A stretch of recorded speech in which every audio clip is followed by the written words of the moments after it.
Buenas tardes otra vez, bienvenidas, bienvenidos a esta sesión informativa. Yo soy Javier Sanz, soy psicólogo clínico del Hospital de Guadalajara, uno de los profesores del equipo de preparación del examen PIR.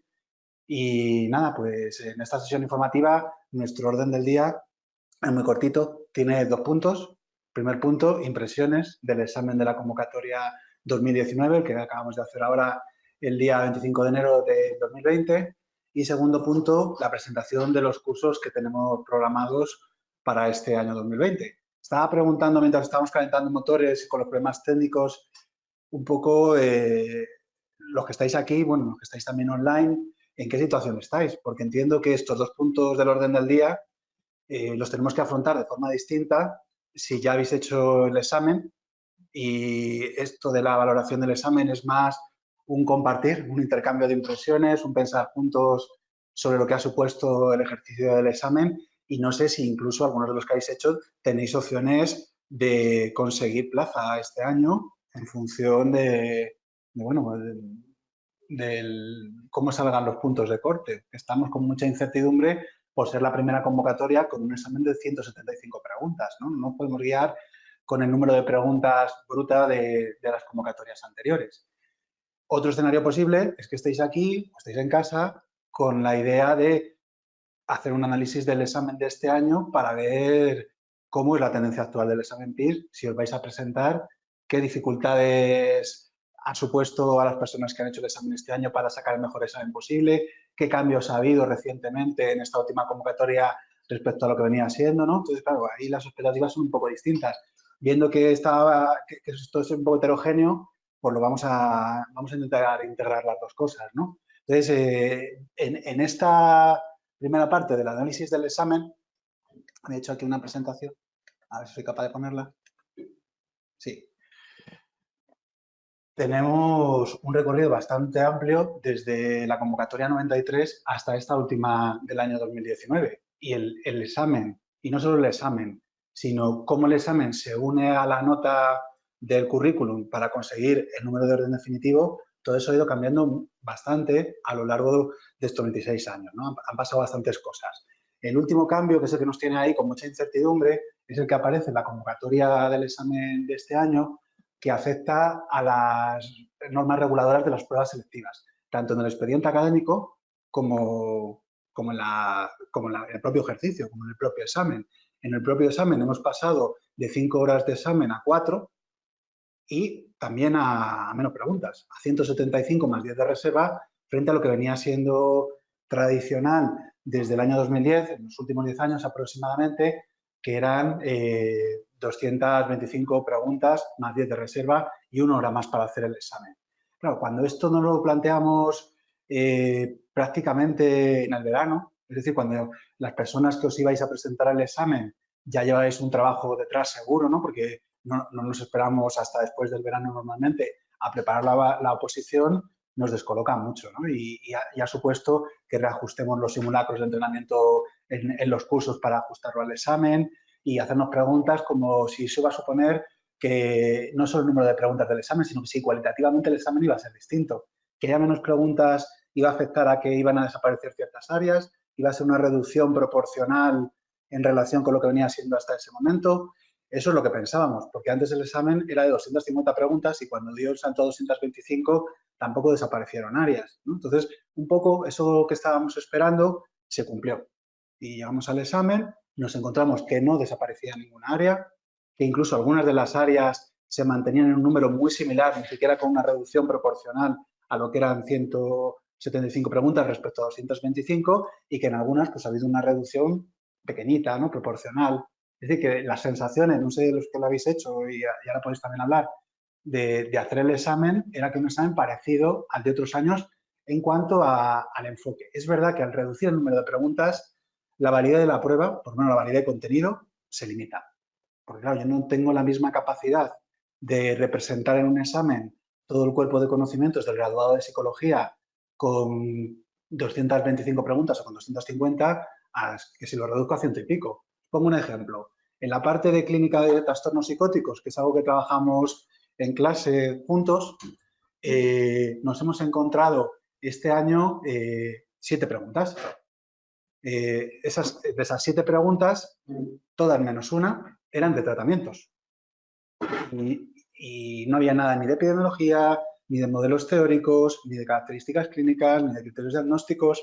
Yo estoy convencido de que si hubiéramos tenido un mayor número de preguntas y eso hubiera afectado también a este área de clínica, no iban a preguntarnos 4 o 5 preguntas más también de tratamientos de la psicosis, sino que hubieran rastreado por otros escenarios. La parte evolutiva, 4 preguntas en la convocatoria de este año. Cuando tenemos que recorrer toda la psicología evolutiva en 4 preguntas, va a haber muchos contenidos que se van a quedar fuera. Cuantas más preguntas tengo, ¿no? ¿Qué significa esto? Que puedo pensar que la validez de contenido, como decíamos, sí que se ve limitada. Eso hace que a lo mejor el azar tenga un mayor peso en el sentido de que no pregunten una determinada materia en un dominio importante para ti, te va a afectar más que cuando es más difícil que pase, con más preguntas. Pero lo que sería la fiabilidad de la prueba como precisión, en principio no se tendría por qué ver afectada. Su poder discriminativo y el hecho de pensar que si las mismas personas que han hecho el examen hacen otro ejercicio con las mismas características un mes más tarde, el número de orden sería relativamente parecido, ¿no? Con un margen de error de a lo mejor, yo qué sé, por un número más o menos 100, más o menos 150. Pensaréis, claro, pero no es lo mismo que dar el 100 que dar el 200 con ese margen de error. Bueno, pero con eso siempre hemos contado, ¿no? Entonces, bueno, esa es una parte de la sensación, ¿no? Que cualitativamente la prueba, a pesar de la reducción del número de preguntas, no ha sido tan diferente y que, por tanto, y esto ya nos lleva a la segunda parte, cómo nos preparamos el curso del año que viene, la forma de prepararlo no difiere demasiado de las últimas convocatorias, ¿no? Cuando digo últimas convocatorias, me voy a colocar sobre todo en algo que no aparece en este guión de cambios, que es la convocatoria 2007 supone un cambio importante en el examen PIR porque aunque no aparece ninguna legislación al respecto, lo que observamos cuando analizamos la prueba es que a partir de ese año, y estamos hablando de más de 10 años, el examen empezó a ser mucho más clínico. Mientras que desde 2007 hacia el 93, todas las materias estaban representadas de forma más homogénea, ¿no? Entonces, bueno, hay cambios que nos vamos a ir encontrando, ¿no? Entonces, es una parte de la sensación. Yo me imagino que sí que habréis agradecido a las personas que habéis hecho el examen, un examen de 4 horas frente a 5. Porque es verdad que no el número de preguntas, sino que, pues, que es más llevadero, ¿no? Pues acabas una hora antes, ¿no? Porque tienes menos preguntas, el tiempo ajustado en cuanto a minutos por pregunta, un minuto por pregunta, es parecido, ¿no? En relación con el número de opciones. Y bueno, pues eso que te quitas del desgaste, ¿no? Del cansancio, de los fallos del último momento. Bueno, a mí eso me parece que es una forma de cuidar a los aspirantes, pero que con todo el trabajo que lleváis detrás, tampoco pasa nada porque estáis una hora más de examen o 2 más, de sufrimiento, ¿no? Y esa parte de entrenar, el desgaste, es algo que trabajamos en cualquier preparación de un examen como esto, ¿no? Entonces, bueno, ahí queda esa parte, ¿no? Luego podríamos pensar en hacer un análisis global de la prueba en cuanto a parámetros como la dificultad, pero hasta que no tengamos los resultados definitivos, eso no lo podemos hacer. Hablar de dificultad siempre es algo subjetivo, pero hay indicadores que son más o menos puros, ¿no? Como cuántas personas fallan una pregunta, cuántas personas la dejan en blanco, cuántas personas escogen la respuesta correcta, ¿no? Adecuadamente, ¿no? Entonces, cuando tengamos esos datos que todavía no tenemos y además tampoco sabemos una fecha concreta, ¿no? Todavía con certeza que vayamos a contar con ese dato, podremos hacer esa valoración, ¿no? Pero sí que las sensaciones por los datos que habéis ido aportando a las plantillas, ¿no? De la página web, es que posiblemente las puntuaciones del examen para conseguir plaza bajen respecto a lo que sería la proporción equivalente de los exámenes de convocatorias anteriores. No podemos decir una cifra porque no tenemos datos todavía como para pensar en eso, pero sí que parece que con esas primeras aproximaciones que podríamos hacer con aquellas personas que habéis colaborado complementando la plantilla, eso es lo que nos está sugiriendo, ¿no? En cuanto a la representación de las áreas, decíamos que todas están y luego sería meternos ya área por área a diseccionar cuál ha sido el comportamiento de esa materia en la convocatoria de este año. Eso lo hicimos de forma todavía muy movidos por la emoción, con menos de 24 horas después del examen, ¿no? Cuando nos reunimos todos los profesores el domingo después del examen para hacer un primer acercamiento a las sensaciones de las materias, ¿no? Bueno, pues habéis tenido el vídeo y lo habéis podido echar un vistazo y, bueno, pues eso cada año va cambiando, ¿no? Cada materia tiene un comportamiento distinto cada año en cuanto a las preguntas que van recayendo. Yo no me voy a meter en ese análisis, a no ser que queráis preguntar algo, y si, bueno, pues si pudiera acercarme ahí, pues me metería. Pero antes de dejar por zanjado esta parte del análisis del examen, sí que quería que las personas que estáis aquí o que estáis online, que queráis hacer alguna pregunta, ¿no? Si tenéis alguna expectativa de poder hablar sobre esto con alguna pregunta concreta, que la podáis hacer y que podamos pensar juntos en la respuesta, ¿no? Y allá que vamos. Os doy el turno de palabra. Si no estáis de acuerdo en algo de lo que he dicho, ¿no? Pues yo no lo veo así, ¿no? Hombre, yo sí quizás con respecto a la reducción de una hora, como has dicho, no, pero, o sea, el cuadernillo eran 22 páginas y el año pasado fueron 24, con una hora menos. Entonces, sí que las preguntas había que pensarlas, no sé si es o sea, yo salía a las 8 y el aula estaba casi llena. O sea, estábamos todos en plan, salía a las 8 y a 15 minutos me faltaban 20 preguntas y decir, estas me las tengo que mirar bien.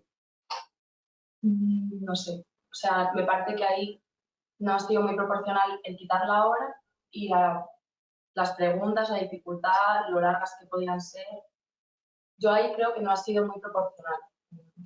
Bueno, ahí podemos pensar en dos cosas, ¿no? Dice la compañera que su sensación de hacer el examen es que con una hora menos... Sí, estoy en ello. Carolina, que ha hecho el examen este año y que a las 8 menos 5 estaba ya apurando ahí el tiempo, le parece que para nada es equivalente a lo que le había supuesto en la convocatoria anterior.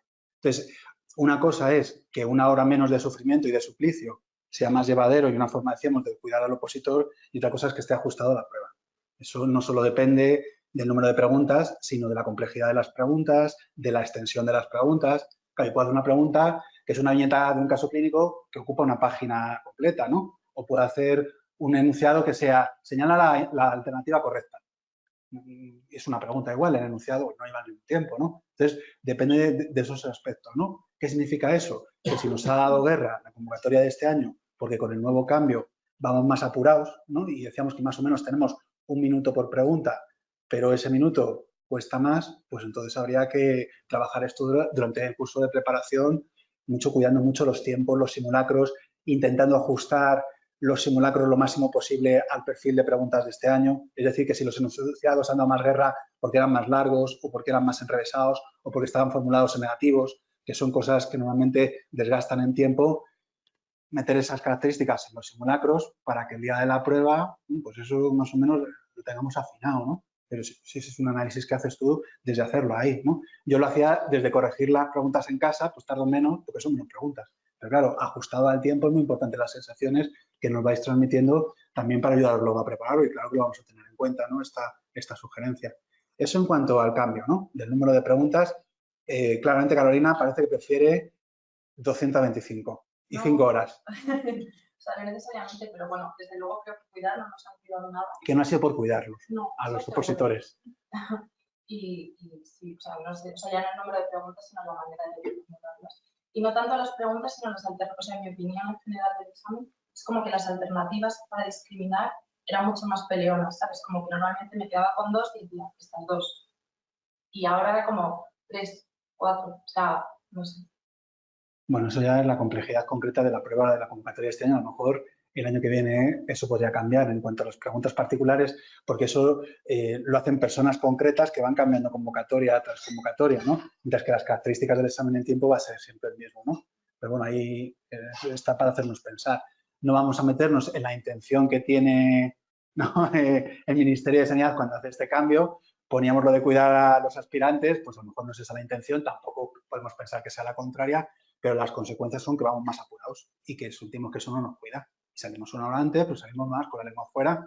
Hay que ajustar las características de la prueba a la preparación. Decimos, pues tomamos nota de esto, y desde luego para los simulacros que hacemos durante el curso, ya me meto un poco en el segundo punto, que son los cursos, venimos haciendo desde hace bastantes años 9 simulacros por curso, y el año pasado introdujimos la posibilidad de hacer también simulacros de entrenamiento, aparte de los oficiales, de los no oficiales, para aquellas personas que necesitan trabajar más al ajustar los tiempos, al hacer preguntas de examen, tuvieran también esa alternativa, ¿no? Pero bueno, no se trata solo de hacer muchos simulacros, sino que los simulacros sean representativos de lo que nos vamos a encontrar ese día. Eso es muchísimo más importante.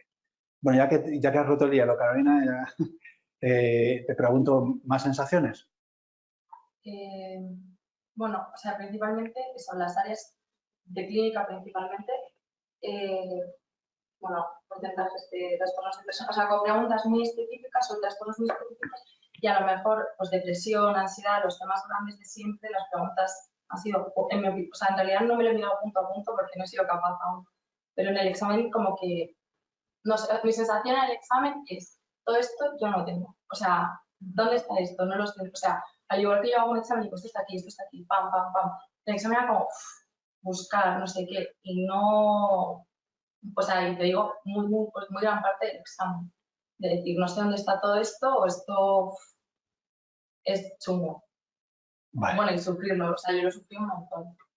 Vale, bueno, voy a intentar resumir lo que ha hecho Carolina, pero no tiene micrófono, que ha sufrido mucho, pero sobre todo que tenía la sensación de que las preguntas que le estaban haciendo no se ajustaban a lo que ella se había estudiado, ¿no? Y que decía, bueno, ¿y esto de dónde se ha sacado? No porque preguntan a lo mejor cosas extrañísimas que no hubieran preguntado antes, sino porque eran aspectos muy concretos, ¿no? Pues un determinado programa de tratamiento, que sabes cuál es, que le conoces, que has hecho preguntas sobre ese programa de tratamiento, pero preguntan un aspecto como muy concreto de ese programa y te descoloca, ¿no? Entonces, bueno, esa es una sensación que además es habitual cuando sales del examen, siempre, ¿no? Y de dónde has sacado todas esas preguntas que te ha costado mucho responder, alguna incluso que te has dejado en blanco y en la que te quedas enganchado. Luego, decíamos, tendríamos que ir haciendo un análisis área por área para ver la fuente de dónde han sacado exactamente la pregunta. Y eso lo vamos a hacer. De hecho, ya estamos intentando dar los últimos pasos para preparar un examen comentado, como todos los años, y en el examen comentado se incorpora la referencia bibliográfica de donde la han sacado. Entonces, yo, por ejemplo, os decía, en la parte de trastornos psicóticos, pues he notado que algo que está pasando en el examen PIR también desde hace unas cuantas convocatorias, que es que cada vez se le da más pesos a los tratamientos y menos pesos a otros aspectos de los componentes clínicos, se hace más patente todavía. Bueno, eso nos sorprende porque venía siendo así en los últimos años. De hecho, hace 2 cursos sacamos una guía de tratamientos con material complementario porque veíamos que en esto hacía falta afianzar. Y eso, de cara a los cursos que empecemos ahora, nos hará pensar que tenemos que dedicar más tiempo de trabajo en los tratamientos porque van a cosas como muy específicas, que es lo que decía también Carolina, que ya no vale solo con conocer el programa, sino cuestiones que tienen que ver con qué evolución tienen, componentes muy específicos y no solo quedarnos con las características, los objetivos y la efectividad, que era un poco lo que se venía preguntando antes, ¿no? Entonces, bueno, desde ahí seguro, ¿no? Pero, por ejemplo, yo ya he hecho el comentario de las preguntas de clínica de trastornos psicóticos y he identificado la fuente bibliográfica de las que han sacado la pregunta. Esa fuente bibliográfica, en algunos casos, era la bibliografía de referencia habitual para el examen PIR. Cuando hablamos de bibliografía de referencia habitual para el examen PIR, hablamos de manuales que han utilizado en más de una convocatoria para hacer más de una pregunta y que en el caso de clínica eran las clasificaciones diagnósticas. Este año, igual que el pasado, DSM-5 a saco, lo que han preguntado, no han metido nada de la CIE-11 ni nada por el estilo, ¿no? Que, bueno, pues que estaba ahí en ciernes, ¿no? De tratamientos, la guía de Marino Pérez y el manual de Vallejo, y luego pues las guías de práctica clínica ya de cada trastorno específicamente. Y con eso pues se contestaban algunas de las preguntas porque literalmente habían salido de esos manuales.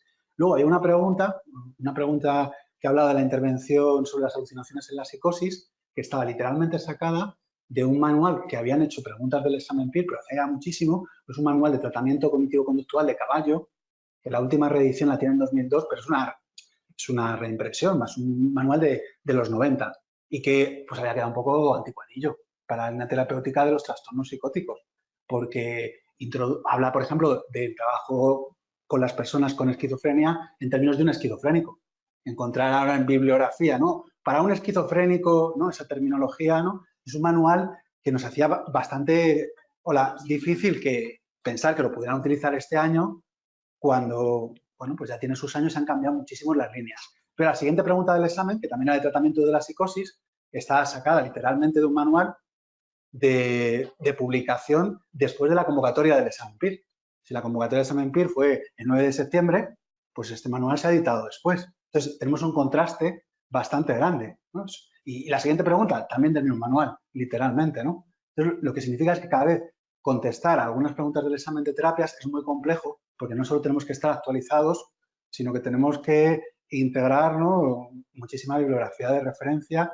Y bueno, pues vamos a intentar también hacer mucho hincapié en esta parte de las clases. De hecho, de cara también al curso que viene, pues sabéis que vamos a utilizar como manuales una nueva edición, una sexta edición, y en esta sexta edición, por ejemplo, en clínica, hemos incorporado muchísimo de la parte de tratamientos, ¿no? Porque, bueno, de nuevos tratamientos a partir de nueva bibliografía, eso es lo que más hincapié ha hecho el manual de clínica, aparte de incorporar la CIE-11. Por esto, de que le dieran, ¿no?, a preguntar, yo lo creo poco previsible, pero bueno, lo que estamos viendo en el examen PIR es que no nos podemos dejar guiar solo por lo previsible, sino que tenemos que estar preparados, ¿no?, para afrontar de repente, ¿no?, un cambio en el tipo de bibliografía que están utilizando de referencia. No hay una bibliografía cerrada, pueden preguntar todo. Nos pueden preguntar con un manual de los años 90 y nos pueden preguntar con un manual que acaba de salir y con eso nos tenemos que manejar, ¿no? Esa es la dificultad del examen y, bueno, pues eso se refleja también en las preguntas, ¿no? De ahí viene la sensación. Entonces, no ha sido tanto que costara identificar la bibliografía de referencia de las preguntas, sino que han sido aspectos como muy concretos de algunas, ¿no?, sobre todo aquellas que podían tener más que ver con la clínica y con las líneas terapéuticas. Vale, bueno, pues tenemos una sensación que es que el tiempo está bastante ajustado, que el cambio del examen hace que tengamos que trabajar mucho los tiempos, que no podemos dejar ninguna materia y tenemos que trabajarlas todas, pero que hay que hacer mucho más hincapié todavía en las líneas de tratamientos y manejar tendencias actuales, incluso también algunas más antiguas, ¿no? Y no sé, más sensaciones. ¿Alguna sensación buena? Porque tenemos... A mí me dio la sensación de que había preguntas muy fáciles y otras muy difíciles. O sea, intermedias pocas, la verdad. O sea, era como, algunas decía, ay, qué bien, pero si esta la he contestado 80 veces, repetida y todo. Pero otras muy difíciles. Pero como que no había terminado ¿De nuestro nombre? María. María. María dice que tiene la sensación de haberse enfrentado en el examen a mucho contraste, ¿no? Por un lado había preguntas muy fáciles, y decía, jo, esto ya lo han preguntado muchas veces, esto con un dominio medio del material lo podemos sacar fácilmente, y un contraste con preguntas súper difíciles, ¿no? Un poco la línea de bueno, ¿y esto dónde viene, no? ¿Esto cómo contesto yo a esta pregunta? Es verdad que eso pasa siempre, ¿no? Pero cuantas menos preguntas hay, más es la sensación del contraste. Cuando más preguntas hay, más está diluido, ¿no? Entonces, sí, es verdad que, igual que decíamos que materias como experimental, como biología, han tenido preguntas súper difíciles de este corte, luego materias que además vemos juntos como evaluación, pues han sido muy asequibles. Nos han metido a profundizar en aspectos concretos y con un dominio general y con entender bien los conceptos, podemos contestar muchísimas preguntas, luego alguna más puntual que sí que da más guerra, pero de 21 que ha habido de evaluación, pues vamos a decir que 18, ¿no?, 19 incluso, tenía un nivel de dificultad medio bajo. Claro, hablar de nivel de dificultad, fácil o difícil, levanta muchas ampollas, ¿no? Y cada vez que lo digo, como me lo tengo que pensar mucho, ¿no? Por ejemplo, cuando María decía, preguntas muy fáciles y preguntas muy difíciles. ¿Y qué entendemos por preguntas fáciles o difíciles? Algo puede ser fácil si no lo han preguntado muchas veces, si la bibliografía de referencia de otros años es la misma que están utilizando para hacer la pregunta, y una pregunta va a ser muy difícil si nos están preguntando por algo que nunca han preguntado y que se sale de los textos que habitualmente han utilizado, y así nos tenemos que, ¿no?, por ahí, por entendernos, ¿no? Entonces ese es el contraste, ¿no?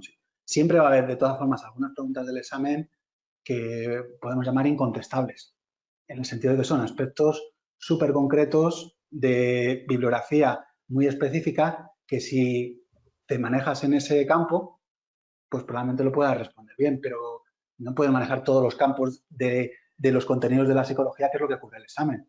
Porque hay preguntas de experimental que son súper difíciles, que hay que dominarlo muchísimo, y luego hay preguntas muy técnicas de clínica, que hay que dominar ese campo de intervención clínico mucho, y otro, ¿no? Entonces, dominar todo ese nivel para cualquier persona va a ser imposible, por muy buen trabajo que haga de preparación para el examen. Entonces, bueno, por ahí no van a ir los tiros de conseguir o no conseguir la plaza, sino al final de no fallar ninguna de las de nivel de dificultad fácil y dominar, ¿no?, la línea actual del examen para que esa sensación de que nos pillan descolocados sea lo menos posible. Cuanta menos preguntas, mejor. En algunas siempre nos va a pillar y vamos a salir del examen con esa sensación. Pero cuanto menos, mejor, ¿no? Bueno, pues ahí esa sería otra de las claves, lo que decía María. ¿Más cosas que queráis comentar, preguntar? os decía, bueno, una de cal y una de arena, había preguntas muy fáciles, podíamos pensar, bueno, pero eso a lo mejor tampoco es tan bueno, porque cuando yo trabajo mucho, me preparo para un examen y me encuentro una pregunta súper fácil, que hubiera contestado el primer día que estudié la materia, pues tampoco me alegra el día. Digo, joder, esto lo va a sacar todo el mundo, ¿no? Entonces, nos gustan preguntas difíciles, pero que la dificultad no esté en que está en un aspecto muy específico que yo haya memorizado, que no haya memorizado, o que conozca o que no conozca, sino que tenga que ver con manejar los conceptos sobre los que están trabajando, el poder pensar sobre ellos, ¿no? Y no tanto literalmente haber manejado un determinado texto u otro que trabajan contenidos parecidos. ¿Qué materias os han dado más guerra? Experimental, seguro. Experimental seguro, sí, seguro, porque Verónica, bueno, ya la viste, ¿no? Lo plantea así, ¿no? Que el nivel de dificultad, vamos, no tiene nada que ver con las convocatorias del examen PIR de a lo mejor hace 10 años. No es que una convocatoria sea más que quedamos unos años, ¿no? El pasado y que en experimental las preguntas súper complicadas, ¿no? Biología también, ¿no? Parecía que lo comentaban los profes y también algunos de vosotros. Lo de terapias, pero terapias tenemos psicoanálisis, bueno, terapias cognitivo-conductuales, ¿no? Y terapias no cognitivo-conductuales, no se puede hacer esa división, pero para el examen sí. De terapias cognitivo-conductuales, ¿qué son las que más preguntas ha habido?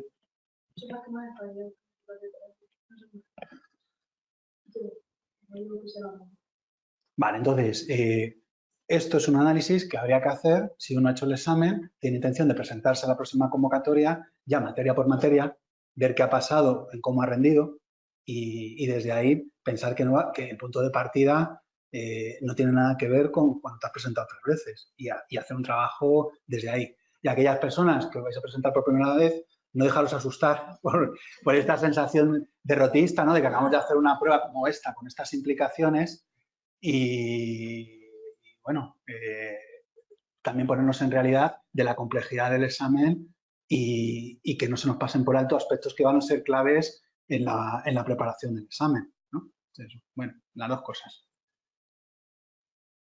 ¿Alguna pregunta más que queráis hacer? No sé si tengo que responder al foro. En el Instagram te preguntan si sabes si van a impugnar más, este año más. No lo puedo saber, eso solo lo sabe la comisión revisora del examen, ¿no? Preguntan que si sabemos cómo va a ir el tema de las impugnaciones. Entonces, es la que manda, ¿no? Es la comisión revisora del examen y, bueno, pues es imposible anticipar eso, ¿no? Porque los criterios varían de la pregunta, ¿no? Del motivo de la impugnación, ¿no? Entonces, no lo sé, no tengo ni idea. Tenemos que aguantar un poco el tirón de la incertidumbre, ¿no? Yo sé que queremos tener ya respuestas, ¿no? Pero bueno, pues ya estamos ahí al lado, ¿no? Lo tenemos a la vuelta de la esquina. Hacer expectativas sobre esto nos podemos equivocar y tampoco nos va a ayudar a estar más preparados para encajarlo, ¿no? Tampoco se sabe cuándo se van a publicar las notas. No, lo estábamos hablando antes de comenzar la sesión informativa, que habitualmente alrededor del día 20 de febrero, bueno, otros años, ¿no? Por hacer una idea, es cuando más o menos se conocía ese dato. Pero claro, este año han cambiado cosas, no ha habido un calendario tan cerrado como en otras convocatorias previas. Entonces, para hacernos una idea, podríamos poner esa fecha, pero no lo sabemos con certeza, no tenemos un dato concreto más allá de eso, ¿no? De cuando nos hemos enterado otros años para poder predecirlo y el Ministerio no se ha pronunciado a este respecto. Entonces, no sabemos cuántas van a impugnar, no sabemos cuál va a ser la nota que va a decir dónde entras y dónde sales, no sabemos cuándo sabremos esa nota y ya está. Todo lo demás sí lo sabemos. Voy a echar un vistacillo al foro por si hubieran preguntado algo. Bueno, veo que hay alguna pregunta, pero que tiene más que ver con el segundo bloque, que es esto de la preparación para el curso. Por cerrar, ¿no? Decíamos, hay como 2 puntos en el orden del día. Uno es lo de compartir impresiones sobre el examen, ¿no? El segundo es los cursos de preparación para el próximo año. Si no queréis añadir nada más, pasamos al segundo punto. Hola. Bueno, los cursos para el próximo año En cuanto a la estructura y a la organización, va a ser muy similar a la de convocatorias anteriores. Sí que tenemos algunas novedades que ahora os comentaré. Pero el punto de partida, y esto es una novedad ya de este año, lo decíamos antes de pasada, es que cada 2 años hacemos una nueva publicación de los manuales de preparación para el examen y este año pues vamos a hacer una de esas publicaciones, es la 6ª edición. Hemos revisado todos los manuales. Hay manuales en los que esa revisión no es tan necesaria porque no ha cambiado sustancialmente la bibliografía de referencia habitual para contestar las preguntas del examen. Pues, por ejemplo, en evolutiva, ¿no? Pero no hay textos que hayan cambiado, hay reimpresiones, hay reediciones, se integran las preguntas de las últimas convocatorias, pero con ese material nos manejamos súper bien. Y luego hay otros manuales que exigen, ya no digo una reimpresión cada 2 años, una reedición, sino anexos durante el propio curso, porque van saliendo textos. Decíamos, hay preguntas que son de textos que salen poquitos 2 meses antes del examen, ¿no? Entonces, eso sucede sobre todo en clínica, donde la línea de generación de revisión de tratamientos está viva, está constantemente cambiando, hay muchísima bibliografía, las clasificaciones diagnósticas también se van moviendo y, bueno, pues eso hace que allí los cambios sean mucho más importantes que otros. Veía así de refilón las preguntas del foro y hay una pregunta que decía, ¿hasta qué punto merece la pena comprar el nuevo material? Entendía que no tanto por comprarlo, sino si ya has trabajado el material, afrontar luego nuevos manuales cuando ya tienes otros subrayados y leídos. Pues lo que os decía, no en todas las asignaturas va a tener la misma influencia. En algunas va a ser más actualizarlo con lo que han sido las preguntas de las últimas convocatorias, pero en otras es que es imprescindible, porque intentamos podar poco, porque da cosilla como quitar cosas, pero a veces pensamos que podando algunas cosas os facilitamos el trabajo. Pues sobre todo, como que hemos incluido más material para adaptarlo a las nuevas publicaciones, ¿no? Pues esto pasa en clínica. Entonces, en clínica es imprescindible trabajar con el nuevo material, ¿no? En evaluación, pues algunas nuevas pruebas que se han ido incluyendo en los anexos este año pasado pasan a formar parte del manual y hemos actualizado alguna cosa de textos de evaluación de los que están haciendo preguntas de examen para ajustarnos más al examen, pero la estructura de los manuales pues, es la misma que la del curso anterior, ¿no? Entonces, habría que ir como asignatura por asignatura, ¿no? Revisando eso. Si os presentáis por primera vez y vais al material nuevo, bueno, pues esto no supone ningún problema, directamente ya trabajáis con esto, y si trabajáis con un material de partida, estamos preparando una introducción, un resumen de cuáles son los cambios en el manual para que os vayan guiando a aquellos que habéis trabajado con una edición anterior, ¿no? Y que facilite, ¿no?, ver dónde nos vais a encontrar cambios, porque el material es el mismo, y en qué partes, ¿no?, se han introducido cambios para que podáis, ¿no?, ir más rápido, ¿no?, más ágil y no perdáis tiempo en esta parte, porque sí que es verdad que uno agradece no leer lo mismo otra vez, ¿no?, si ya lo tiene trabajado, pero también agradece leer cosas distintas para no acabar una cosa apática, ¿no?, de que la motivación, ¿no?, te la desgasta, ¿no? Entonces, ahí, bueno, todos los manuales tienen una introducción en la que se recogen los cambios, las novedades y, sobre todo, podéis también hablar, interactuar con los profes de cada materia para, bueno, para que os vayan guiando con las dudas que tengáis sobre eso, ¿no? Esto es un aspecto muy importante porque es el punto de partida para cualquier preparación para el examen PIR del año que viene, el material, ¿no? Lo que decíamos es que como entra todo, puede entrar todo, la forma de no perdernos en eso es tener un material sobre el que trabajar, ¿no? Y, bueno, pues con esta 6ª edición pretendemos que ese esfuerzo, ¿no?, de tener que ir revisitando nuevas publicaciones sea el mínimo posible y cuando no queda más remedio, pues tendremos que hacer algún pequeño anexo, ¿no? De momento, como partimos de una nueva edición, pues habrá menos anexos que otros años, pero seguramente que también los hay a lo largo del curso, aunque sea en una edición, todos los años lo hacemos y la idea es esa, ¿no? Facilitaros que tengáis el material lo más actualizado posible para que no nos sorprendan las preguntas del examen.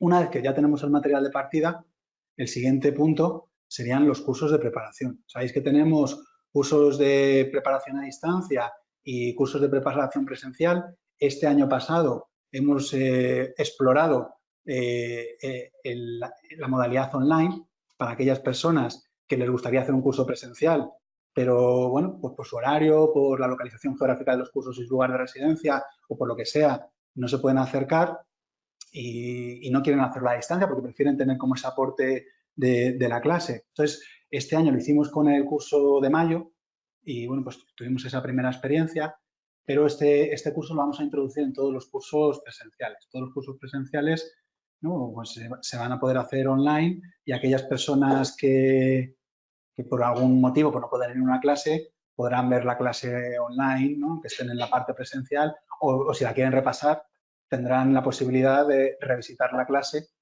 aunque la verdad es que es duro, ¿no? Una clase de 4 horas, normalmente son volverla a ver, ¿no? Pero bueno, pues si hay un aspecto que te parece interesante volverlo a revivir, ¿no? Pues lo podréis hacer online, o si por cualquier cosa un día no podéis ir, lo vais a tener, ¿no? Entonces, vamos perfeccionando esto del online. A mí personalmente me cuesta mucho como profe, porque no estaba acostumbrado. Yo me preparé el examen PIR en esta academia en la convocatoria 2000 y llevo formando parte del equipo de profesores desde la convocatoria 2003. Entonces, son más de 15 años trabajando aquí, preparando el examen, y esto de los vídeos y de que me graben y los micrófonos me parece un horror, pero porque yo creo que me estoy dando un poco obsoleto, ¿no? Entonces, veo que no, que hay que subirnos a este carro, ¿no? Y ver a ver tiene ventajas, ¿no? Entonces, intentaremos aprovecharlas también para que os ayuden, ¿no? Y, bueno, en este sentido, esa es una de las novedades que vamos a tener este año. Y también en esta dirección, todos los profes de las materias estamos preparando una especie de clase vídeo introductorio de cada materia que tengáis disponible incluso antes de la clase, por si vais a trabajar la asignatura antes de clase, que hayáis podido tener una introducción a lo que va a ser luego la clase para hacer un mejor trabajo previo, ¿no? Entonces, se clarificarán cuáles son los conceptos importantes que cuando hagáis la primera lectura os tenéis que fijar. Incluso se puede explicar algún concepto que sea como más complicadillo para que eso no os despiste cuando estéis leyendo, ¿no? ¿Qué cosas son imprescindibles a trabajar antes de la clase si vais a dedicar un tiempo para que podáis afinar mejor, ¿no? Entonces, bueno, todavía no los hemos grabado. Estamos todavía pensando en cómo vamos a enfocar el curso, ¿no? En las clases, las asignaturas, pero intentaremos que lo tengáis lo antes posible para que cuando empecéis a prepararos las materias, ¿no? Pues podáis utilizarlos, ¿no? Entonces, estamos pensando sobre todo en aquellos cursos que empiezan a partir de mayo, ¿no? En marzo, que es el mes que viene, pues vamos a empezar ya, no va a dar tiempo a hacer mucho antes, ¿no? Y empezaremos directamente en clase. Pero bueno, si algunas personas estáis interesadas en apuntaros a un curso que empieza un poquito después para que tengáis los vídeos como una guía. Eso también va a ser una novedad. Y bueno, lo que ya no es novedad es que conozcáis un poco el abanico de cursos que tenemos. Entonces, los cursos presenciales tienen distintos inicios para intentar ajustarse a las necesidades de cualquier persona que se vaya a presentar al examen. Los más tempraneros son los de marzo. Los de marzo se diferencian de todos los demás en que dan 2 vueltas al material. Empiezan trabajando en marzo una secuencia de todas las asignaturas y la acaban en septiembre. De tal forma que en septiembre, a mediados de septiembre, empiezan una segunda vuelta hasta finales de noviembre en clase también, repasando otra vez todas las materias, ¿no? Es una forma de repasar lo estudiado, darle varias vueltas al material. Esto es imprescindible para cualquiera que haga el examen, pero se puede hacer en casa y se puede hacer en clase, ¿no? Y empezar en marzo nos permite hacerlo en clase. Si no se puede empezar en marzo, pues lo tenemos que hacer en casa, ¿no? Entonces, bueno, pues es una ventaja de ponernos a estudiar antes. Por lo demás, los contenidos, las materias de trabajo en la primera vuelta son los mismos en el curso de marzo que los siguientes. Lo que cambia es la fecha de inicio. El siguiente curso presencial sería el que comienza en mayo y da una vuelta completa al material hasta noviembre. El siguiente empieza en julio, también da una vuelta completa al material hasta noviembre. Y el que empieza más tarde es el de septiembre, que es un ritmo más intensivo, acaba un poco más tarde también por esto, para dar una vuelta al material. Material de clase, es decir, los esquemas de clase que todos los años los vamos cambiando y los vamos adaptando y que utilizamos para trabajar las clases, es lo mismo en todos los cursos, ¿no? Para trabajar estas vueltas, y los profesores somos los mismos en todas las materias. Es decir, que te apuntes al curso de mayo, te apuntes al curso de julio, la asignatura de clínica de trastornos psicóticos la vamos a trabajar juntos nosotros en clase, porque es el mismo profesor, en este caso yo, que ha hecho el material del manual, que está preparando las preguntas de los simulacros, que está en el foro para poder contestar las consultas a distancia. Y lo que intentamos es que los profesores, cada uno se especialice en una asignatura, pues para intentar dominar muy bien, ¿no? Pues la bibliografía, las preguntas de la última convocatoria, y lo que se ven muchos profesores, ¿no? Porque cada uno está centrado en una materia, pero son lo mismo para todos los cursos, ¿no? Con lo cual, trabajan una y otra vez lo mismo y es la mejor forma de poder asesoraros en el estudio de la asignatura de forma específica, ¿no? Esa es un poco esa idea. Los cursos que estoy comentando son los que tienen la sede presencial en Madrid, ¿vale? El de marzo, el de julio, el de mayo y el de septiembre. El resto de sedes que tenemos repartidas, ¿no? por el mundo, la de Barcelona, la de Sevilla, la de Málaga, la de Granada, la de Salamanca, la de Valencia, la de Murcia, y espero no me dejar ninguna, pero que me perdonen, yo creo que no, empiezan en mayo, ¿no? Ahí solo tendríamos la posibilidad de mayo. Y bueno, pues lo que os decía, la posibilidad de hacer el curso online, pues ya eso se sobreentiende, ¿no? Que es independiente de la ubicación geográfica, ¿no? Este año tenemos una novedad de curso, que es un curso que vamos a llamar curso REPIR. Bueno, pues igual que este año pasado hicimos esta modalidad online en el curso de mayo para probarlo, está pensado para responder a una demanda que nos habéis hecho otros años, y es que personas que os habéis presentado ya al examen y que no tenéis duda porque de volver a presentaros porque os habéis quedado cerca, porque tenéis un trabajo previo hecho, porque tenéis muy claro que queréis presentaros y que os gustaría trabajar en clases presenciales, pero partir de un lugar distinto, porque repetir la misma clase presencial pues, puede ser, decíamos, motivacionalmente complicado y duro, ¿no? Entonces, hemos elaborado, diseñado un curso pensado para personas que ya se hayan presentado al examen PIR otros años, que hayan estado en los cursos otros años, ¿no? Y la idea, pues, es pues que sea distinto, ¿no? Que esté más ajustado a que el punto de partida no es el mismo que cuando empiezas a presentarte la primera vez, ¿no? Es un curso distinto, ¿no? Pues enfocado a dar 2 vueltas al material. Está pensado en 22 sesiones, que en este caso serán en la sede de Madrid los miércoles de 5:30 a 9:30, ¿no? Entonces, van a ser 3 sesiones mensuales teóricas y una de examen, ¿no? Todos los miércoles, vaya, en ese horario, ¿no? 22 sesiones para cubrir en 2 vueltas todo el material, ¿no? Entonces, la idea es eso, que el punto de partida sea distinto y que pues, las clases presenciales también sean distintas, ¿no? Bueno, pues vamos a ver un poco también cómo vamos funcionando este año, pero sí que es verdad que nos lo habéis planteado algunas veces y, bueno, pues intentando responder a esa necesidad, hemos creado este curso. Y yo creo que de novedades de los cursos presenciales he ido repasando todas, ¿no? Lo que os decía de las modalidades online, este curso REPIR, los vídeos de introducción para las materias y luego, en general, de forma transversal, lo que planteábamos de la sexta edición como novedad importante y seguir trabajando en relación con las preguntas de examen a través de los simulacros. Vamos a seguir con 9 simulacros por curso oficiales, más todos los de entrenamiento, y los oficiales siempre los hacemos sin preguntas de convocatoria. Ya tenéis luego un trabajo aparte, ¿no? Que es con nuestra hoja de convocatoria, son preguntas hechas por los profesores. Y todos los oficiales se generan a partir de una base de datos que renovamos cada curso con al menos el 50% de las preguntas nuevas respecto a otros cursos, ¿no? Hay algunos profes que quieren cambiarlas todas, o por lo que sea, ¿no?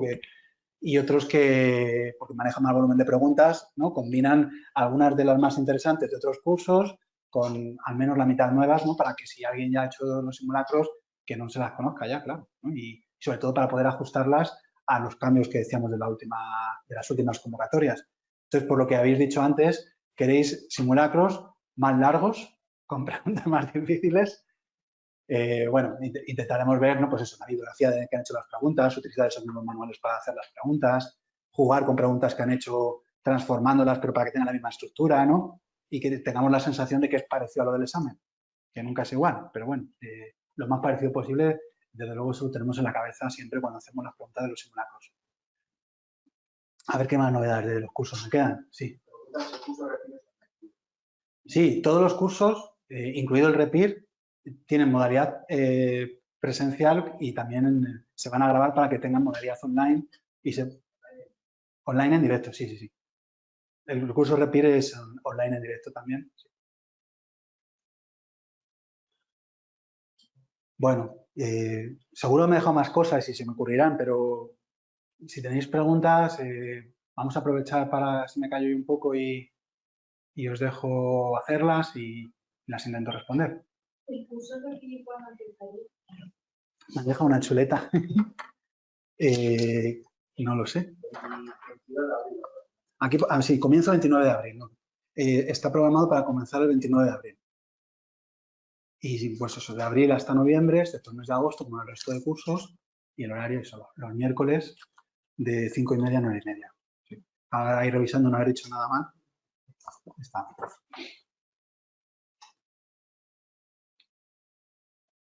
Sobre la preparación para este año, ¿no? Las personas que, no sé si tenéis claro que os queréis presentar al examen de la convocatoria 2020, que será en 2021, que tenéis dudas, ¿qué dudas tenéis? ¿Qué preguntas tenéis en la cabeza que os tiran para atrás?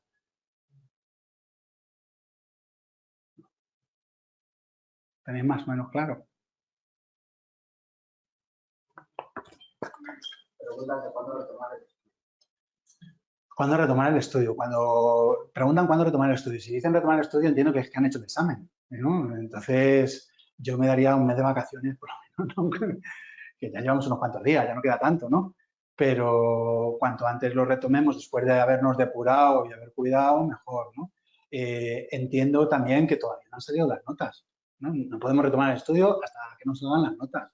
A ver si hemos conseguido plaza, ahí estamos pensando en retomar el estudio. Los más obsesivos, lo mismo están ahí y luego están en el top 10 del número de orden. Entonces, vamos a mantener la calma. Decíamos que hasta el 20 de febrero, ¿no? Otros años no hemos tenido ese dato, probablemente este año por esa fecha. Vamos a darnos un tiempo para repararnos si alguien ha hecho todo el ejercicio de opositar esta convocatoria, para descansar, para mirar otras cosas que no tengan que ver con todo lo del examen, para hacer otras cosas y luego ya ponernos a estudiar. Si tenemos disponibilidad horaria, cuanto antes empecemos, probablemente con más cuidado, con más mimo, vamos a poder dar esas vueltas al material que tenemos que dar, ¿no? Entonces, pues eso, si el examen ha sido el día 25, pues un mes de vacaciones, ¿no? Pues sería pues el 25 de febrero. Si queréis para redondear, 29 de febrero, que es bisiesto este año, que seguramente para esa fecha ya tendremos la nota. Y si hemos conseguido plaza, borramos todo esto, ¿no? Y si no lo hemos conseguido, hemos hecho un ejercicio de reflexión, hemos decidido que nos vamos a volver a presentar, ¿no? Pues entonces sería buena idea empezar a estudiar en marzo, ¿no? Que es cuando empiezan los cursos, por eso los tenemos programados en ese mes, ¿no? Para empezar de ahí.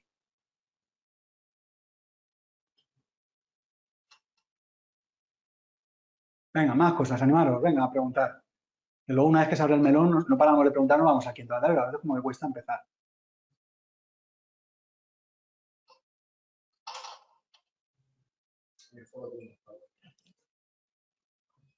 Vale, para antiguos alumnos, la matrícula de actualizaciones más aplicaciones más test incluye simulacros. Pues sí, ¿no?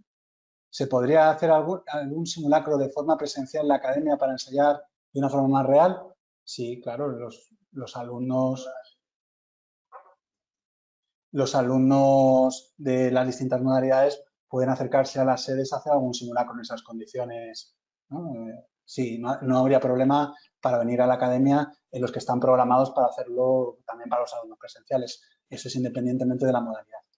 Mercedes pregunta, ¿las clases que se emitan en directo quedarán grabadas y disponibles en el campus para verlas otra vez? Sí, esto no lo hemos hecho este curso porque os decimos que era la primera vez que experimentábamos con esta modalidad online, pero ya lo hemos arreglado para que en el curso 2020 se pueda repetir, ¿no?, la clase si uno está interesado en revisitarla o que si no has podido estar en la clase presencial la puedas ver. Sí que va a haber esa posibilidad. Pregunta Nuria, los que disponemos de los manuales de la quinta edición, siendo este año la primera vez que nos hemos presentado, ¿deberemos comprarnos los nuevos manuales o se nos facilitan los anexos pertinentes a cada manual? Bueno, trabajamos con los manuales ya de la sexta edición para este curso. Entonces, lo que intentaba explicar antes, de verdad que es complicado porque en cada asignatura las novedades de los manuales son muy diferentes, es que intentaremos guiaros lo máximo posible a aquellas personas que habéis trabajado con la quinta edición para que tengáis muy claro dónde están las novedades y podáis combinar ¿no? Cosas que ya habéis trabajado y que no han cambiado en la nueva edición con aquellos aspectos novedosos. Pero a todas las personas que empezáis con los cursos este año, en cualquiera de las modalidades, os vamos a facilitar la sexta edición. Los anexos son para las cosas que vayan surgiendo durante el curso a tenor de posibles publicaciones, ¿no? Y novedades que consideren los profesores de cada materia. Pero trabajamos con los manuales de la sexta edición en este curso 2020. Ana Martín pregunta, si trabajas veo bastante difícil sacar tiempo para estudiar. Si no te pides permiso en el trabajo algún mes antes del examen, ¿no? Bueno, pues es que es una pregunta, Ana, muy difícil de responder, porque, claro, depende de las horas que trabajas. ¿Trabajas a tiempo parcial? ¿Trabajas a tiempo completo? ¿Ligan los fines de semana? ¿Cómo es tu trabajo? ¿Estás en un parking, que seguro que tú no, esperando a que alguien pueda necesitar algo y puedes estudiar mientras estás trabajando? ¿Estás trabajando en atención al público y cuando sales del trabajo sales con la cabeza así y no te puedes poner a estudiar, ¿no? Depende de muchísimas variables. Pero combinar la vida laboral, la vida familiar, las responsabilidades personales, varía mucho de unas personas a otras. Y pues tenemos que ver cómo poder combinarlo con el estudio para el examen. Hay que ser realistas. Es un examen muy exigente y si no tienes tiempo real para el estudio, no tienes opciones de hacer un buen examen para poder luchar por la plaza. Eso es así. Pero se puede conseguir ese escenario de horas de estudio desde distintos lugares, ¿no? Entonces, bueno, habría ya que ir a lo específico.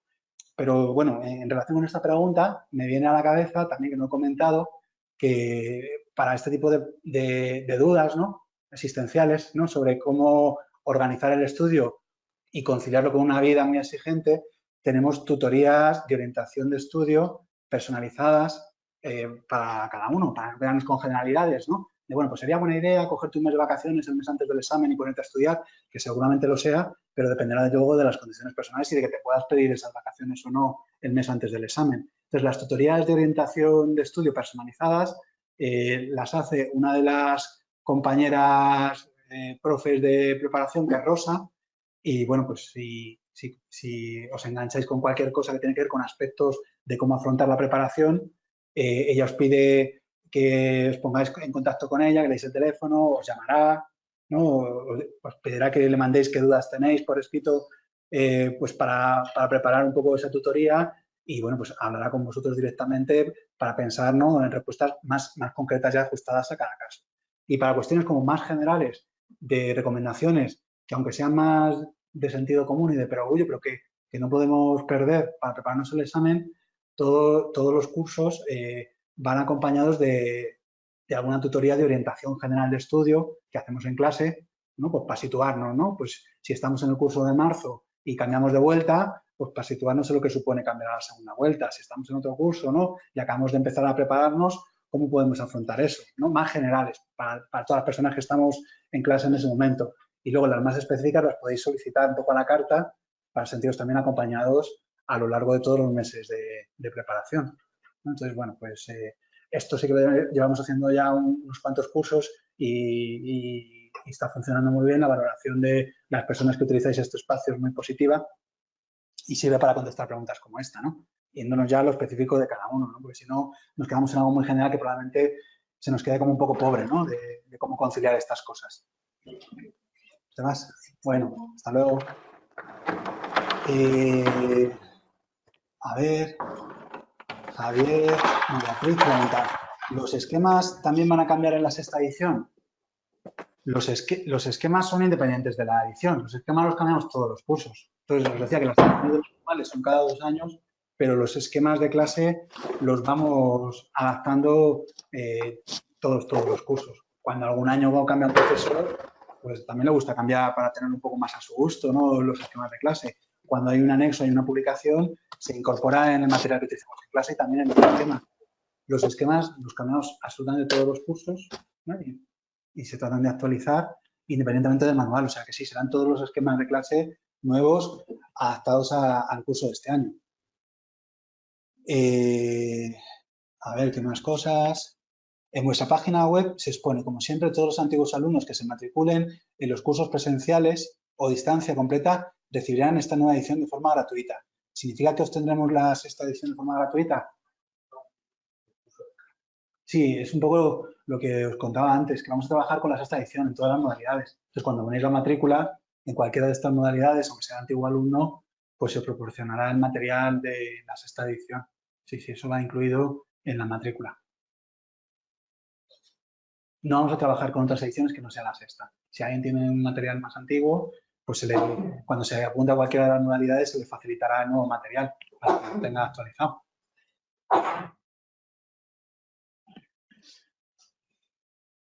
¿El curso en marzo cuándo empieza? Pues el primer martes de marzo, entiendo, ¿no? 3 de marzo. El 3 de marzo debe ser el primer martes de marzo, me imagino. Y bueno, pues ya no falta nada. ¿Son martes y jueves? Martes y jueves. Este año vamos a cambiar levemente el horario. Va a ser de 5:30 a 9:30. Cuando otros años era de 5:45 a 9:45, 15 minutos. Vamos a empezar 15 minutos antes, acabaremos 15 minutos antes también. La carga horaria va a ser la misma y como hemos hecho siempre desde hace ya bastantes cursos, antes del comienzo de la clase, media hora antes, habrá un espacio de tutoría cuando sea conveniente, ¿no? Empezará la tutoría a las 5 y la clase a las 5:30. ¿No? Cursos de marzo de martes y jueves de 5:30 a 9:30. El curso REPIR los miércoles de 5:30 a 9:30. Y el resto de cursos entre semana también martes y jueves. Y los de sábados depende de la sede, ¿no? Pero alrededor de entre las 10 y las 3, ¿no? Como de comienzo y de finalización. En función un poco de los ajustes de cada sede por la ubicación y los horarios, un poquito más antes, un poquito después, pero en general ese es un poco el horario. Sí, quiero hacer una consulta respecto a los principios de los que comenzamos este curso. ¿Es sustancialmente diferenciado apuntarse al curso de marzo que adelante? O sea, es vuestra recomendación si es que pudiéramos, porque evidentemente, como dices, depende de los casos, ¿no? Pero en el caso de que pudiéramos, es algo que resulta importante de cara a ver un cambio, los resultados, ¿sí? Bueno, de cara a ver un cambio, no. Como correlación entre que tengamos más alumnos de un curso que saquen plaza o que no saquen plaza, porque si no apostaríamos solo por un encuadre. Si viéramos claramente que el curso de marzo no propicia mejores resultados, diríamos, pues tiramos el de mayo y animamos a la gente que empiece en marzo porque merece la pena. Pero desde hacer los cursos, ¿no? En concreto, entre esos dos, sí que hay un cambio sustancial. Y es lo que decía de las 2 vueltas. El de marzo va a dar 2 vueltas. Entonces, si tú consideras que el trabajo de ir al ritmo de la clase es algo que te aporta mucho, porque te cuesta mucho dominar toda la materia y seguir avanzando, te quedas como muy enganchada y el ir a clase te permite como ir cerrando, ir avanzando y que te va a ayudar a dar 2 vueltas sobre el material, el empezar en el curso de marzo, pues sería una opción muy interesante, dando por hecho que además cuanto antes empieces a prepararte el examen, más trabajo real que hay, ¿no? Entonces, si tú estás en disposición de escoger los dos, yo desde luego empezaría cuanto antes. Cuanto antes es en marzo frente a mayo, con la opción más extras de las 2 vueltas.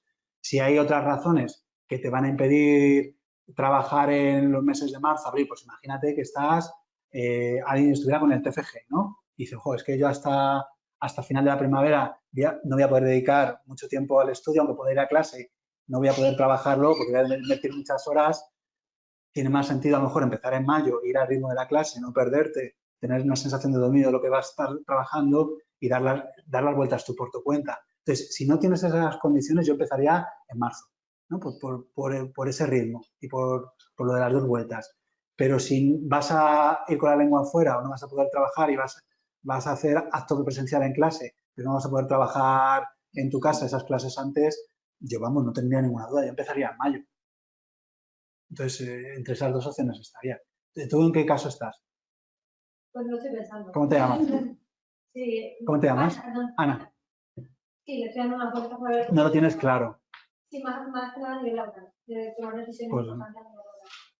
Entonces, por determinar al final si lo apunto todo en marzo o me espero a mayo.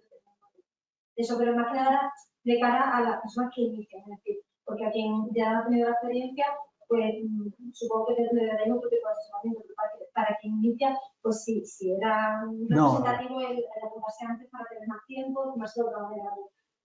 Sí, el tiempo para cualquiera es un factor a nuestro favor, pero claro, decía, el tiempo de calidad. Si es un tiempo, como decíamos así, al final muchas veces genera más inseguridad, te hace ir como descolocado, entonces es mejor tener una buena planificación y cubrirla. Si tú le das vueltas, lo piensas y ves que es muy complicado ajustarlo a empezar en marzo, en mayo es un buen momento para comenzar a prepararnos el examen, para trabajar con tiempo suficiente, yendo al ritmo de las clases, para dar una vuelta al material hasta noviembre, luego tener casi 2 meses para hacer las vueltas de repaso, o sea que sería una buena opción también. Entiendo que julio y septiembre ya empieza esa vuelta de primario como con más agilidad, ¿no? Claro. Depende del caso. Si es alguien que se presenta, como tu caso, Ana, por primera convocatoria al examen, siendo realistas, sería muy difícil acabar antes, mucho antes del curso. Vas a ir en paralelo al curso de clase. Eso sería como más realista. Sí que es verdad que como en agosto no hay clases, podrías a lo mejor adelantar pues 3 semanas, 4 semanas. Si vas a ir en ritmo pum, pum, pum, pum, y podrías empezar la segunda vuelta antes de acabar el curso de noviembre, pues eso, en octubre a lo mejor, ¿no? A finales de octubre, mediados de octubre, ¿no? Y tener noviembre, diciembre, enero para hacer ese trabajo. Y si vas muy apurado porque por tu forma de estudiar te cuesta ir adelantando, lo previsible sería que acabaras ese trabajo de primera vuelta en paralelo a las clases presenciales, que lo acabarías en noviembre, ¿no? Y bueno, pues entonces tendrías luego el mes de diciembre y el de enero para hacer la parte del repaso. Depende un poco del ritmo. Si ya te has presentado al examen y partes de un trabajo previo, indudablemente lo que dices tú sí que vas a poder ir a otro ritmo y probablemente puedas empezar la segunda vuelta muchísimo antes, ¿no? Por eso en el curso Repeat damos como esas 2 vueltas, porque podemos ir a otro ritmo, ¿no? Es que es una modalidad, es distinto. Sí, sería una locura ir en esa modalidad si no has hecho antes el examen. Y todos los años tenemos muchos alumnos que aprueban de primera convocatoria y que empiezan en distintos cursos. Pues decía que si hubiera claramente una modalidad que nosotros viéramos que facilita más las cosas que otra, dejaríamos de poner ahí como una especie de buffet libre y nos centraríamos en esa y os animaríamos a que hicierais lo que hubiera falta, ¿no? Para ajustaros a eso, con lo online, con lo que fuese, pero no es el caso, ¿eh? O sea, que de verdad que no es el caso. Y en el caso de que ya te hayas presentado una vez, ¿qué sería mejor? Bueno, supongo que depende, pero ¿el repeat o el marzo? María pregunta que si ya hemos hecho el examen otra vez, ¿no? Y queremos apuntarnos a un curso presencial, que ¿dónde están las ventajas, ¿no? Si en el Repeat o en el de marzo. Si ya has hecho un curso presencial antes, el Repeat es la mejor opción, porque es un curso presencial, pero que tiene un enfoque distinto. Entonces, por hacer algo distinto y no hacer lo mismo que ya has hecho, tendría más sentido, aunque fuese empezar en abril, ¿no? Que decimos, hombre, cuando antes empieces a estudiar, mejor, porque se va a ajustar más a tus necesidades. Si has hecho el examen antes, pero no has hecho los cursos presenciales, el de marzo, porque vas a dar 2 vueltas al material, vas a trabajarlo al ritmo de la clase, no es repetitivo porque es que esa clase no las has trabajado antes, ¿no? Entonces, dependiendo de esas 2 modalidades. En tu caso, yo creo que el repeat, ¿no? Pero bueno, que no necesariamente por haber hecho el examen antes significa que la mejor opción es la del repeat. A repetir el mismo trabajo en clase es una peor opción que un curso más enfocado a no empezar de cero, ¿no? Yo creo que es un trabajo distinto. Los del curso de marzo, estamos viendo la planificación. ¿De materias? Pues estamos trabajando en ella. No te sabría decir una fecha por ir empezando. No lo sé. A mediados de febrero. Normalmente solemos empezar por psicopatología, este año seguro que por psicoterapias no cognitivo-conductuales, porque nuestra profesora, creo que lo puedo decir, Maite, está embarazada y bueno, pues para que pueda dar las clases antes y bueno, por eso probablemente empecemos por ahí. Pero, pues eso, circunstancias de unir lo personal de los profesores, sobre todo ajustarlo a que tenga más sentido de cara al orden. En cuanto lo tengamos, sí que os lo mandaremos para que podáis ir trabajándolo. Es igual que los esquemas de clase. Los esquemas de clase todavía no los tenemos preparados, porque como los estamos actualizando, cuando tengamos las clases preparadas, ¿no? Entonces lo de marzo todavía no está. Vamos un poco con la lengua afuera, pero claro, es que si queremos que sea nuevo, hasta el último suspiro estamos ahí trabajando en él. Sí. Una pregunta. Entiendo que para los nuevos alumnos se puede hacer ya el campus virtual o todavía no.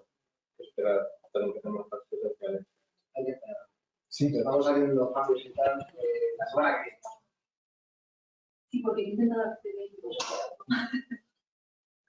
Pues ya está. Nos comentan nuestros compañeros del soporte técnico que se están haciendo cambios y que no están disponibles esta semana, pero que la semana que viene ya estaban operativos.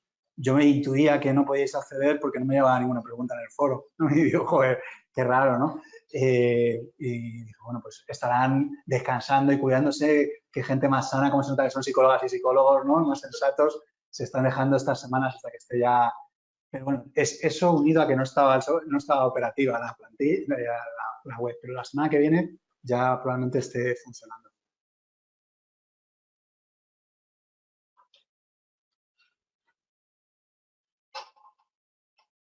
Bueno, mis sensaciones son un poco de mezcla, ¿no? Porque claro, como sois un grupo muy heterogéneo, pues está esa mezcla.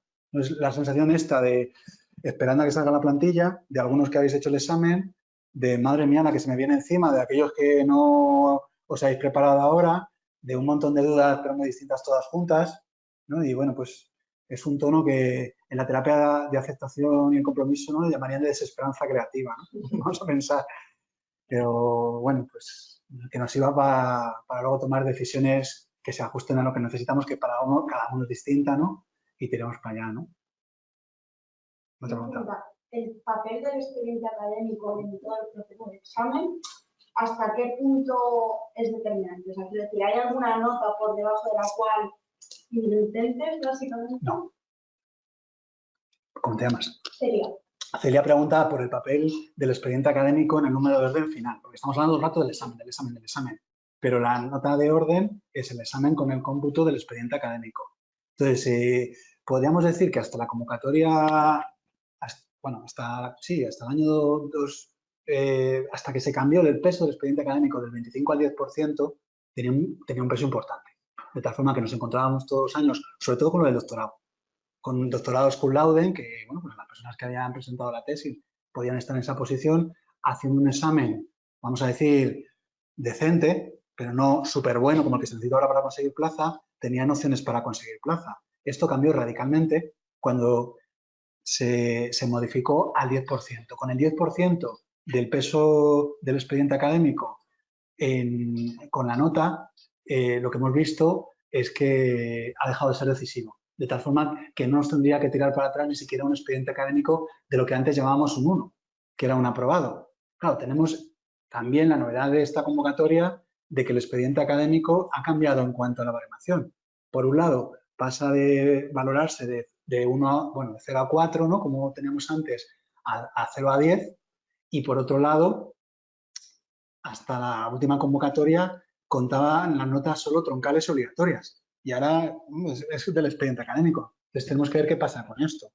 Pero siguiendo la tendencia de las últimas convocatorias, ninguna nota nos tendría que desanimar, ni muchísimo menos. Porque al final, cuando todos los años hacemos modelos con distintos expedientes académicos, cuántas preguntas tendrías que sacar correctas y cuántos fallos tendrías que tener, incluso los expedientes más discretos, ¿no?, lo que venía siendo un aprobado justito, podían conseguir plaza, y en algunas convocatorias, en aquellas que la dificultad estaba más graduada, pues tampoco eran tantas preguntas de diferencia frente a alguien que podía tener un expediente medio, ¿no? Es verdad que cuando a una convocatoria las notas han subido muchísimo y han estado muy empatadas, se hace más decisivo el expediente académico, ¿no? Ha habido un par de convocatorias en los últimos 10 años que ha sucedido eso, pero lo general es que tampoco hay tantas preguntas. Estamos hablando de 4 o 5 preguntas por arriba, desde un expediente más bajo, uno medio, ¿no?, del examen, ¿no? Y bueno, eso es lo que tira para atrás. Otra cosa son las variables enmascaradas, ¿no? Quiero decir que el hecho de que alguien tenga un expediente académico muy alto, pues también revela que ha demostrado que como estudiante en la etapa universitaria ha sido capaz de hacer un trabajo muy bueno y si puede apelar a todo eso y a todo lo que haya trabajado para utilizarlo en el examen. Pero eso es una variable más, ¿no? Lo que decíamos antes. Hay personas que tienen un expediente más moderado porque han compaginado el estudio con otros aspectos de su vida personal profesional y entonces, ¿no?, eso no lo podemos medir ahí. Entonces, es súper complejo valorar esto, ¿no?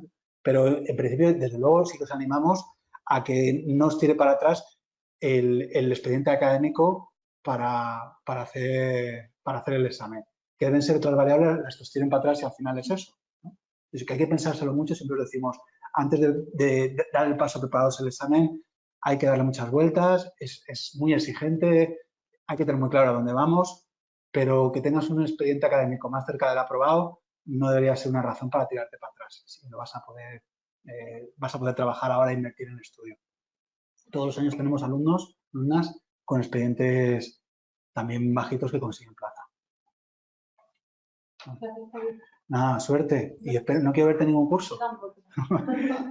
Quiero verte fuera y ojalá que consigas la plaza, ¿vale?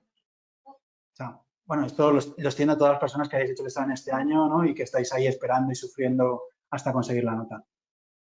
Pero claro, cuando os veo ahí en carne y hueso, me pongo también en vuestro lugar, de cuando yo también estaba ahí esperando la nota y tenía la sensación de que era imposible, porque había preguntas que no sabía dónde habían salido y que el examen había sido muy complicado, porque todos los años lo es, de verdad. Cada año con sus peculiaridades. Y este año han tenido un montón. Bueno, más cosas.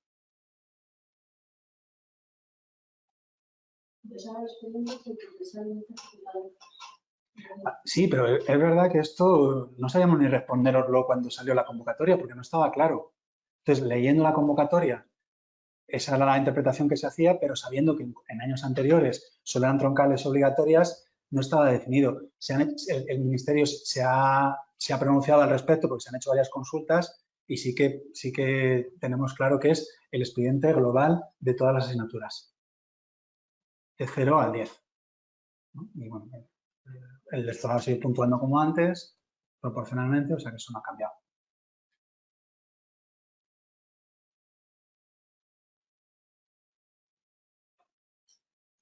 Bueno, yo sí que quería deciros que aquellas personas que tenéis dudas sobre si prepararos o no el examen, independientemente de la modalidad, la vía o como sea, ¿no? Animaros a que lo preparéis, ¿no?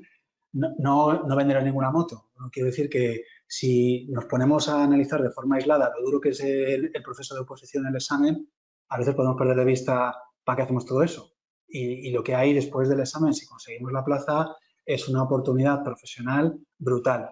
Y la formación por la vía de la residencia, en particular la de psicología clínica, es brutal. Entonces, es verdad que la ratio de plazas es muy dura, aunque hayamos tenido ese subidón de esta última convocatoria. Es verdad que muchas personas trabajan muy duro y hacen un buen examen y de forma injusta se pueden quedar ahí, pero muchas personas conseguís plazas todos los años, muchísimas, y os formáis con la vía PIR y trabajamos por el desarrollo de la especialidad de la psicología clínica y trabajamos por la psicología clínica y estamos ahí, ¿no?, en el modelo público de atención, dando una atención de calidad en el trabajo en salud mental. Entonces, os necesitamos. Para eso necesitamos vuestra gana, vuestra energía, vuestra ilusión. Y si podéis invertir todo ese esfuerzo y conseguir la plaza, a mí no me cabe duda de que no debes arrepentir ni un solo segundo de cada sacrificio, de cada renuncia, de todo este esfuerzo que implica ahora este camino, que es verdad que es muy duro, pero merece muchísimo la pena, de verdad. Y es una formación, ya os digo, es una experiencia vital, personal, pero es una formación de una calidad inmensa, ¿no? Desde la oportunidad de estar en el modelo asistencial, formando parte de los equipos de la asistencia pública para todo el espectro de la salud mental, acompañado, ¿no?, de compañeras y compañeros, psicólogos y psicólogas clínicas, pero también de otras especialidades, ¿no?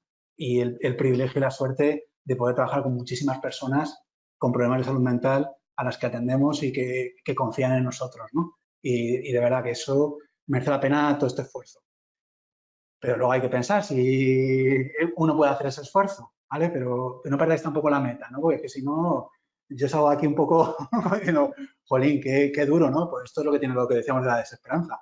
Pero, bueno, orientarlo, ¿no?, hacia dónde queremos ir. ¿Cuántos han presentado este año? Pues la ratio ha bajado un poquito porque han aumentado las plazas. Entonces, la ratio que salía con las personas las que se habían presentado era una plaza, creo que 25 o 26 aspirantes. Mientras que otros años era 28, 29, 30, ¿no? Estaban en 30, bajo 1,20. Esto es con las personas que se apuntan al examen, que pagan los 30 euros si no están exentos por desempleo, estas cosas, y se apuntan. Luego es verdad que hay gente que paga las tasas o se apunta y no hace el examen. con lo cual bajaría un poco. Y luego hay gente que se presenta al examen, pero no ha hecho una preparación lo suficientemente buena con garantías de poder conseguir plaza. Entonces, siendo realistas, yo creo que estaríamos compitiendo con alrededor de 20 personas por conseguir una plaza, 20 y poco, ¿no? en esta última convocatoria, ¿no? Entonces, 1,20 es una ratio muy dura, desde luego, ¿no? Si la comparamos con otros exámenes de acceso al sistema de residencia como el MIR, ¿no? Pues es muy duro. Pero bueno, 1,20 es algo asequible en un sistema de oposición y se consigue, lo conseguimos todos los años, tenemos muchísima gente que lo consigue, pero esa es la ratio, hay que ser realistas. Habría que visualizar, cerrar los ojos, ¿no? Y pensar, ¿he quedado alguna vez de entre 20 personas el primero? ¿No? Y te visualizas ahí, ¿no? Y yo qué sé, y sí, ¿no? Alguna vez entre 20, alguno dice, no, me estoy reservando para el examen. Bueno, pues también muy bien, ¿no? Pero es realista, quedar entre 20 trabajando duro y haciendo un esfuerzo se puede conseguir, ¿no? De verdad que, pues eso, que tienes ese camino. Tenéis todos estos datos de todas formas en la web. Si os metéis en la web, en los datos de las convocatorias tenéis el número de plazas que ha habido en el histórico de cada año, cuántas personas han presentado, cuántas plazas ha habido y la ratio para que podáis ver cuál ha sido la evolución. La verdad es que ha sido una suerte el aumento de este último año de subir a 189 plazas porque nos ha dado un respiro, pero es que a la vez que se necesitaba, ¿no? que esperamos que siga subiendo. Y que suban también las plazas de psicólogos clínicos, no solo de residentes en psicología clínica, en el sistema público de salud. Bueno, pues sí que parece que está habiendo más ofertas de empleo público, ¿no? en distintas comunidades, ¿no? Y son buenas noticias para todos los que tenemos en el modelo público de salud y trabajamos para ella. Bueno, nos han subido un 2% el sueldo a los funcionarios y 0,9% a los pensionistas. ¿Más cosas que queráis preguntar? ¿Os vais mal? ¿Os vais bien? Veo con las caras blancas. Son muchas horas de estudio, a lo mejor. Hasta marzo no empecéis. Tomad el sol. ¿Vais bien, sin dudas? No sé si hay alguna voy a mirar en el foro. El ministerio todavía no ha sacado la lista con los baremos, ¿no? De verdad. Aparece el baremo que te han contestado. ¿Cómo que yo estoy hablando? Vale, sí, pues son preguntas sobre lo del expediente académico que ya hemos ido contestando en clase. Bueno, pues no sé qué hora es. ¿Qué hora es? Bueno, pues llevamos casi 1 hora y media, que es más o menos lo que teníamos programado. Si no tenéis dudas, lo dejamos aquí. Si queréis preguntar algo, aquí estamos para esto, para pensar juntos. Las clases presenciales, Pues depende de los que se apunten, ¿no? Diría yo. Estas son las clases. Entonces, el máximo es llenar todas las sillas, ¿no? Si hubiera más alumnos, lo organizaríamos. Nos dejamos salir. Esto es una oposición. Cuando entramos, cerramos. Venga. Entonces, pues depende un poco de cada grupo, pero tenemos un máximo, ¿no? El máximo es este que veis aquí. Esta es una de las aulas que utilizamos para preparar el examen. Pues este sería más o menos el número. Yo diría entre 20 y 40, no sé, más o menos, como una estimación. Alguna vez hay algún grupo un poquito más reducido, más, ¿no? Pues es que no caben, o sea, no cabemos. Y cuando hemos dado un salto de más, pues hemos doblado algún grupo si ha hecho falta para que no estuvierais saturados, pero vamos. Además, con la modalidad online, yo creo que eso será un poco la media, ¿no? Pues 20 y pico sería como la moda. Una media con desviación. Más menos 10. 30 más menos 10. ¿Sí? Bueno, pues reposad lo que hemos pensado, descansad, cuidaros un montón y si tenéis claro que os queréis preparar el examen, bienvenidas, bienvenidos. Voy a abrir la puerta, pero la próxima vez que entréis la cerraremos con cerrojo, ¿no? Y nada, y los que habéis hecho el examen, mucha suerte. Espero que tengáis todavía opciones y que consigáis la plaza. Y bueno, yo soy tutor de residentes en el Hospital de Guadalajara. Si queréis venir a Guadalajara a hacer la residencia, ya os repartiré algún folleto para animaros a que vengáis. Y si no, pues nada, nos vemos aquí en las clases, online, en los foros, en las preguntas de simulacro con dedicatoria para vosotros y lo cerramos aquí.